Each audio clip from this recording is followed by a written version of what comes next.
Hello friends, welcome back to my new video friends. Today guys we are going to talk about guys sound and vibration setting in our Oppo phone friends. In this video guys I will show you guys how to enable vibrate mode. Friends, you want to enable your vibrate mode in your Oppo phone, and as you want to vibrate your phone, so guys, how can you keep vibrate your phone? In this video I will show you friends.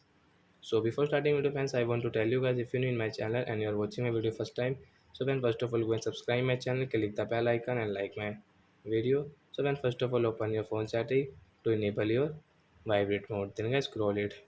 As you can see guys, sound and vibration setting, fans tap here, and as you can see this type of settings. So guys click on guys your sound mode setting, and as you can see your vibrate mode. So guys tap here to on your enable your vibrate mode. So as your phone will vibrate, you can not see guys your notification ringtone setting. You can see it off it, and guys you can see this icon on your screen. So when someone will call you and guys a notification comes, so guys your phone will vibrate. So like that guys, you can enable your vibrate mode in your Oppo phone. So that's it guys, thanks for watching the video. We will meet on next video. Bye bye friends.